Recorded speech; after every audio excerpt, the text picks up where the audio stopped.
আসসালামু আলাইকুম। সবাই কেমন আছেন? আলহামদুলিল্লাহ আমি অনেক ভালো আছি। নতুন আরেকটা ভিডিও নিয়ে আপনাদের সামনে উপস্থিত হয়েছি। আজকে আমি শেয়ার করব কিভাবে আমি জাতীয় বিশ্ববিদ্যালয় এবং education ministry and foreign ministry থেকে আমার সার্টিফিকেট মার্কশিটগুলো সত্যায়িত করেছি। সে সম্পর্কে আজকে ইন ডিটেইলস আপনাদেরকে শেয়ার করব। সর্বপ্রথম আমি ফেনীতে চলে গিয়েছিলাম। আর বন্যা পরিস্থিতি খুবই খারাপ ছিল, যেহেতু আমার ভাইয়ের বাসা ফেনীতে, সেজন্য আমি প্রথমে ফেনীতে গিয়েছিলাম, যাতে আমার সকালবেলা আমি যখন একদম ভোরে রওনা দিব তা যাতে আমি 5 ঘন্টার মধ্যে জাতীয় বিশ্ববিদ্যালয়ে গিয়ে পৌঁছতে পারি সেই জন্য। বাট বন্যার এমন একটা খারাপ অবস্থা ছিল, তাও আমার কোনো উপায় ছিল না, আমাকে যেতেই হয়েছে। আর এখন তো পুরা ফেনী তলিয়ে গেছে আমি যখন ভয়েস দিচ্ছি। তো আমি যখন জাতীয় বিশ্ববিদ্যালয়ে গিয়ে পৌঁছেছি তখন 10:30টার মতো বাজে। যাই হোক, আল্লাহর রহমতে গিয়ে পৌঁছে গেছিলাম।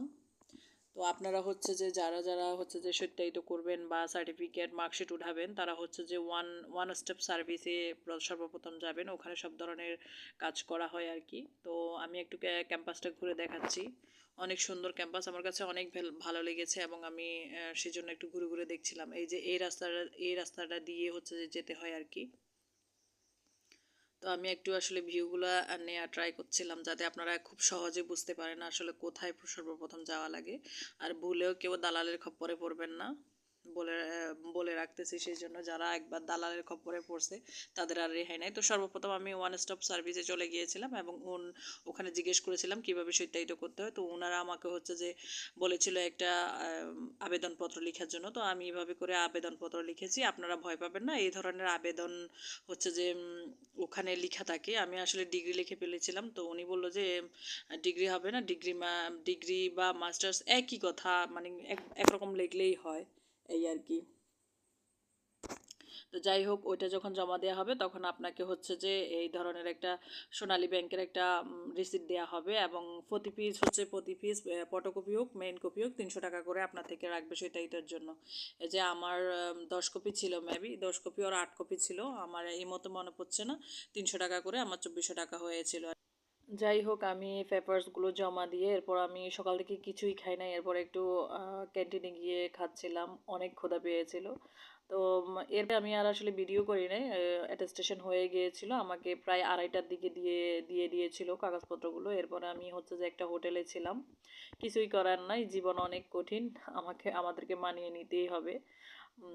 যাই হোক, এই হোটেলটার ভাড়া হচ্ছে যে 1800 টাকা নিয়েছে, জাস্ট শুধু একটা রাতের জন্য। আর আমি অল্প কিছু খাচ্ছিলাম, এই আর কি। পরের দিন আমি হচ্ছে যে একদম সকালবেলা হচ্ছে যে এডুকেশন মিনিস্ট্রিতে চলে গিয়েছিলাম। তো এডুকেশন মিনিস্ট্রির আসলে ভিতরে ভিডিও করার কোনো নিয়ম ছিল না, তো সেজন্য আর ভিডিও করতে পারিনি। আপনারা হচ্ছে যে পরিবহন ফুল ভবনে চলে যাবেন। এটা সচিবালয়ে নামলেই হবে, সচিবালয়ে নেমে কাউকে জিজ্ঞেস করলে ওনারা দেখিয়ে দিবে। তো পরিবহন ফুল ভবনের 8 তলায় হচ্ছে চলে যাবেন। ওখানে হচ্ছে যে সকাল 10টা থেকে 12টা পর্যন্ত হচ্ছে যে অ্যাটেস্টেশন হয়। এরপর এখান থেকে আমি ফরেন মিনিস্ট্রিতে চলে গিয়েছিলাম। একদম খুব সহজ। আপনারা যখন হচ্ছে যে 10টার আগে যাবেন এবং সিরিয়াল ওয়াইজ দাঁড়াইলেই হচ্ছে যে একদিনেই সব কাজগুলো শেষ হয়ে যায়, এই আর কি। এরপরে আমার একটা ডিএইচএল এ আসলে ইন্টারভিউ ছিল, সেই জন্য আমার অনেক তাড়া ছিল। 4:30টার দিকেই আমার ইন্টারভিউ ছিল। যাই হোক, আল্লাহর রহমতে আমার সবগুলো কাজ শেষ হয়ে গিয়েছিল, এই আর কি। আমি যখন ডিএইচএল এ ইন্টারভিউ দিতে যাওয়ার সময় এই ভিউটা নিচ্ছিলাম আর কি, অনেক সুন্দর। এটা কুড়িলের দিকে, মেবি কুড়িলের দিকে, অনেক সুন্দর। যাই হোক, আপনাদের সাথে শেয়ার করছি এই সম্পর্কে, সত্যায়িত সম্পর্কে অথবা মার্কশিট কিভাবে উঠাবেন, সার্টিফিকেট কিভাবে উঠাবেন, এই সম্পর্কে যদি কারো কোনো কিছু জানার থাকে আমাকে অবশ্যই কমেন্টস করে জানাবেন। আর হচ্ছে আমি নতুন ভিডিও মেক করতেছি এবং আপনাদের সাথে নতুনভাবে তথ্যগুলো শেয়ার করতেছি। ভুল ভ্রান্তি অবশ্যই ক্ষমা সুন্দর দৃষ্টিতে দেখবেন। তো আমার সাথে থাকার জন্য অসংখ্য ধন্যবাদ। সবাই আমাকে বেশি বেশি সাপোর্ট করবেন।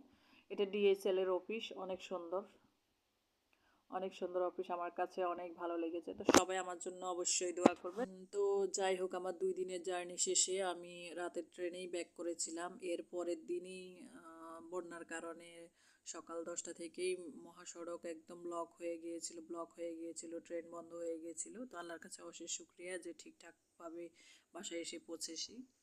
তো সবাই আমার জন্য অনেক দোয়া করবেন। আজকের মতো এখানেই বিদায় নিচ্ছি। আল্লাহ হাফেজ।